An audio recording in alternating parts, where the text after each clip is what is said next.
players. First time on the road, what are the challenges? What are you guys expecting? Sometimes you can kind of come together a little more when you're on the road away from from your crowd. That's really. I mean, this is our first away game. We have a lot of home games this season, not a lot of away. I think this is going to be very telling of how the rest of our season is going to go, how we can find chemistry and come together on the road without like all the fans and all that stuff. So I think that is going to be a very big game for us. Basically just to piggyback off what she said is, it's going to be a lot of adversity playing an in-state school. They're going to come out and give us their best shot. So, just gelling together as a team and, trying to come out with a win. Jailin, I think this will be a little different this year. You'll probably have bigger targets on your back because of who's sitting next to you. So I guess how much do you anticipate the crowds actively rooting against you, maybe where in the past it probably wasn't as significant or as intense? I don't. I haven't really thought about that because she is a great coach and she does have a lot of people that know her and know what she's done. So they might root against us, they might root for her. You just never know. And then I guess with mixed results in your first two games for both players, what does Coach stress coming off of a loss that maybe you didn't experience coming off of a win? Basically just body language. When we're down and being dogs and not having like poor body language, having a negative outlook on us on the team or the program. So just basically staying confident and poised as a team. Just executing on the offensive and the defensive end, trying to decrease the mental lapses that we have and translating how we practice into the games, because that's the most important thing, is just being able to play how you practice how you play. So that's kind of been what we've been stressing the last few days. Jailin, obviously, Florida Gulf Coast was such a unique team. Is there anything that y'all pulled from that game, or is it just on to losing the Lafayette? We flushed that game down the toilet. Literally. Literally. Yeah, so we flushed the game down the toilet and I was really trying to move on. We did take a couple things away from that game defensively, because it's hard to guard a 5-out team in general, just any team like that. So, but yeah, we just moved on from it.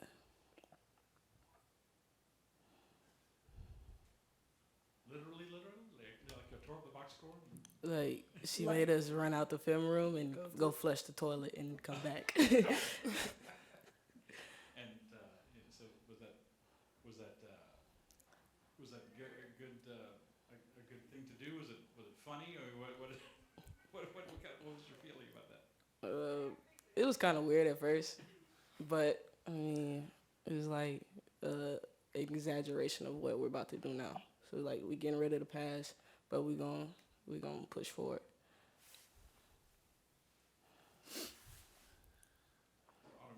You guys do know some things that you need to improve on, right? I mean, there are things that can be better. But speaking of chemistry again, what you said earlier, that has to come. Maybe it wasn't as great in your last game as it might be in the future. But I mean, it's one of those things that maybe a little patience is required. Could it come in this game? Yeah, I think chemistry is something that teams build throughout non-conference. Teams don't start to peak until late conference. We have Lex, who just became eligible last game, so we have to start getting more chemistry with her, getting more reps with her in practice. Just Awa being moved back to the post and getting her more reps and stuff like that. I think our chemistry will come together. We'll get it together. We'll get it together. Any more questions for either of the players? All right, thank you guys. Thank you.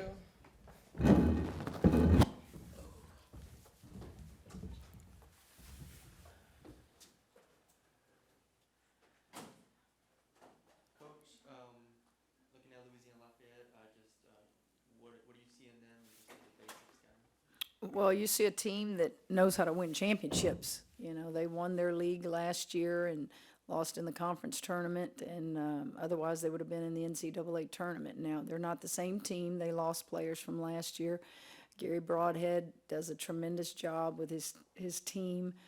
You see a team that, when you play in-state schools, they're coming after you. And we expect a very tough ULL team, a very well-coached team, a team that's 2-0, a team that was down 12 going into the fourth quarter at Rice and figured out a way to compete and win on the road. And that makes you a little bit more confident. Now they're back home, and we'll have our hands full, as we will with everybody we play. Hey, Coach, I caught your interview this morning on the radio, and you were talking about, the whole, well, we're supposed to win a game like this, and they're going to be so fired up to play big LSU in their home gym. Can you just talk about the dynamics of playing an in-state team on the road? Well, let me first of all say that LSU is the flagship university. So even when we were so good at Louisiana Tech, you wanted to beat LSU. It's just the nature of how it is, whether you're in Texas, the University of Texas, And so you must understand that it doesn't matter if you're a terrible team or not. You have LSU across the front of your jersey. And people play just a little bit harder, and it means just a little bit more to beat you. And when you don't have a lot of Louisiana kids on your roster, you got to make them understand how hard it is to beat in-state schools. And so that's basically what I meant, is that, in scheduling, you better be careful who you schedule in-state, because even when you're really, really good, if you're supposed to beat them, nobody talks about it. And if you beat them, it's no big deal. But if you lose, it's talked about. That shouldn't happen. And so that was the point that I was trying to make, is, there's so many in-state schools, and you got to be careful in scheduling how many you really want to schedule to build your program. Going back to ULL, Brandon Williams, all Sun Belt caliber player. They have Destiny Rice. Just what do you see from that backcourt and how they kind of control the game? Well, they play very, very intense. You're going to see some sagging man-to-man. You'll see some 1-2-1-1 full court pressure back to a sagging man, back to a 2-3 zone. You'll see some run and jump full court. They just mix it up on you. They're not overly big like we are inside, but they're athletic. They have a young lady that was selected to be the preseason player of the year in that league. That's a left-handed kind of post player, 6'1". It's going to be a challenge, and we're ready to go and teach them how we do things on the road, how we eat on the road, how we sleep on the road, how we watch film on the road, take up phones at night on the road. I mean, it's probably all going to be new to them. They don't know what to expect, but we're gonna keep teaching. And, it's called patience. Patience. Kim, be patient. Keep teaching. You're telling yourself as much as That's right. Be patient. Be patient. You didn't change your starting lineup from the first game, but Morris played almost 38 minutes. Do you think she might start in this game? If not, how much do you expect to bring her in? Well, Morris came in. I knew Morris was eligible to play 2 days prior, and we didn't even tell the team. The team didn't even know she was going to be inserted in the game. I guess the only thing they knew is she was cleared to warm up and dress out. She went in that early because we messed up on the jump ball, holding kids accountable. Nothing that would be to your eyes and the fans' eyes, but I know how I want them to do the jump ball, and we just totally did nothing. It was like we just forgot. So that's why she was inserted when she was, and then the flow of the game, needing guards, needing experience on the floor. We spent an hour watching the Florida Gulf Coast film, but not the whole game. Look, guys, there's things on there that I can't share with them. It wouldn't matter if I had 10 years to prepare the team. There's kids that can't defend that. At Baylor, there are kids I had that can't defend that. So I'm fair in understanding what we're capable of doing, but there were many things in the course of that game that we've got to clean up. We stopped them 5-6 times in a row with a point deficit with 8 minutes to go in the game, and we got 0 production on the offensive end. And we didn't even execute anything. We control that.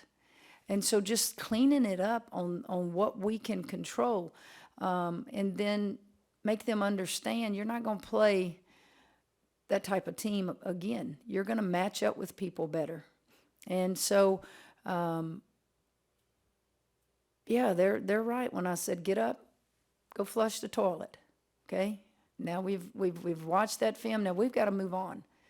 And we did, and we had a good practice yesterday. We were off Monday following the game, but we had a good practice yesterday, and I anticipate us having another good practice today on how we're going to defend on the road and things to expect, and play hard. Just keep doing what you're doing. We're going to get there. You and Will talk about winning the tip. Say that again? You and Will talk about winning the tip. He loves winning the tip.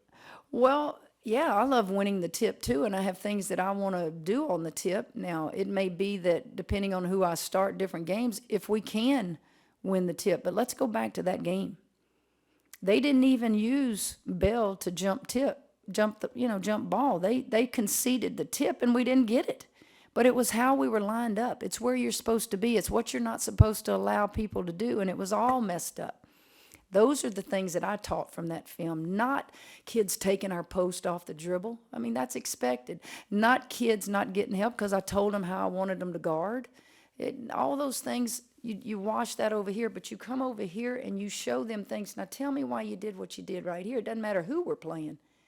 And that's how we broke down that film with Florida Gulf Coast. But yeah, I want to win the tip.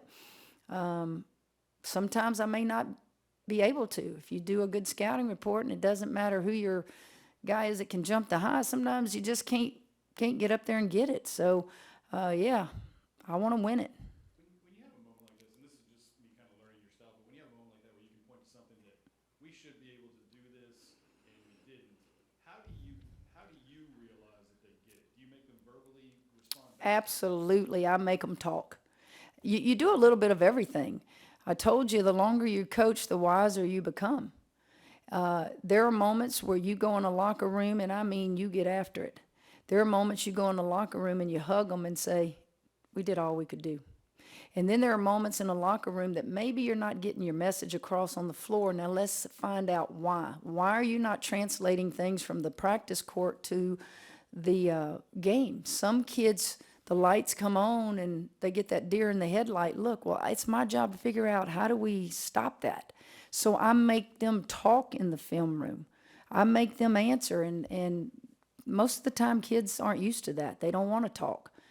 But if they talk, then maybe I can help them leave a timeout and go have 5 executed rather than 2 or 3. Maybe if I make them say, walk me through this in slow motion right here and tell me what you've been taught in practice to do every day if you're the first trailer, second trailer. Now tell me why you didn't do that right there.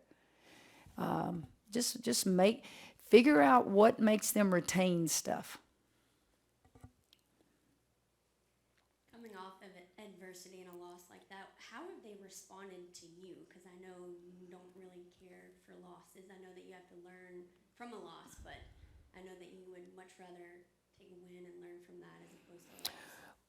I have to be super smart about how I approach them. They really don't know me, and I really don't know them except since October, okay? So a trust has to be built there. They have bought into everything I've asked them to do. They want to do good. They're hungry. They're excited about all the things that people are doing that have never been done for this program in the last few years. You don't want to lose that. So I have to make sure that they understand, I know this game a little bit, and I kind of know what we're capable of doing. And it would do absolutely no good to go in there and get on them when I know that she's just not capable. Okay, but the things we're capable of doing, you talk to them in an intense moment, but make sure they're listening. And you're exactly right, and I told them this. Nobody in all the history of my coaching, nobody will take losses harder than me. It's for whatever reason. young youth, they move on to the next thing.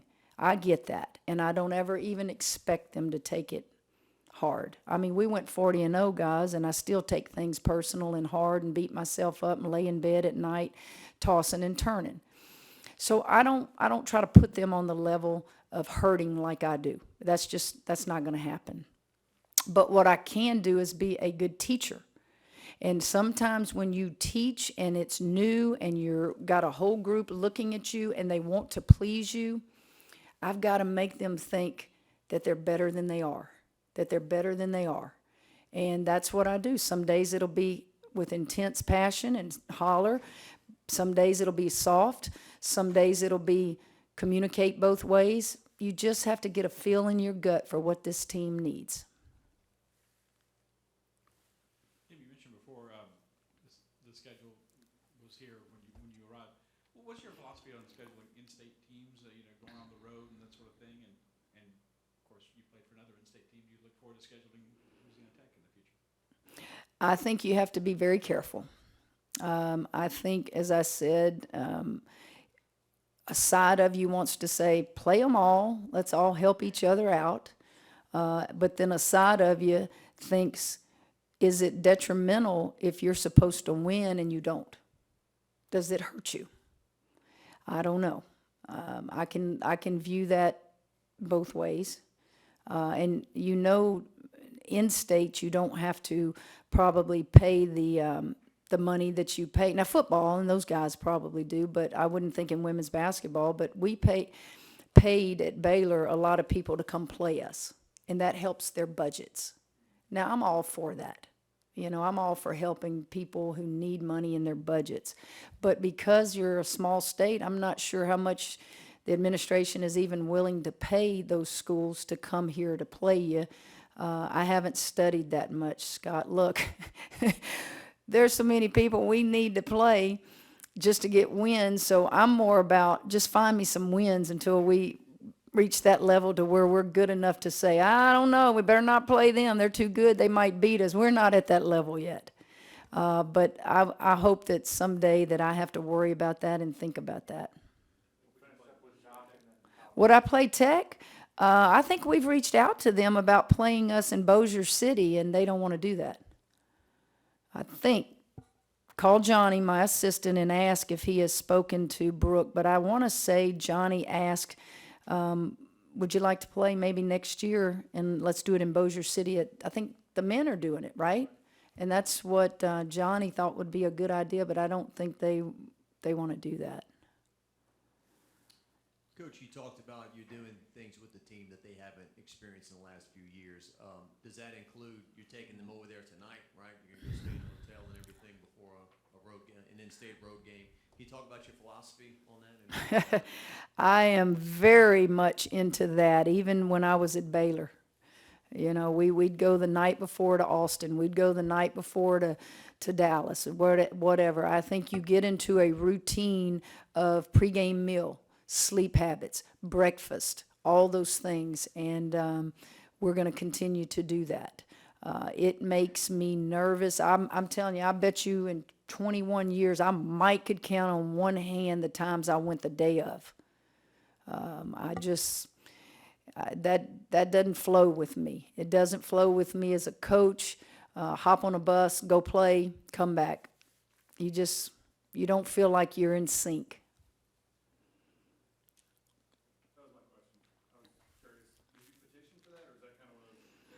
No, we just do it. I don't know that it was anything that was discussed. I just assume that my staff knows and did it, and we'll certainly be in school and finish school, practice here, get on the bus tonight, go over there, watch some more film on the way on the bus, get off, eat, tomorrow, study hall, things like that in the hotel, pregame meal, all that stuff. It just kind of gets you into the flow. Oh, but I would do it anyway. I would do it if, we were a top team. It's just I don't know, you're just into it that way. All right, thanks, guys. Thank you.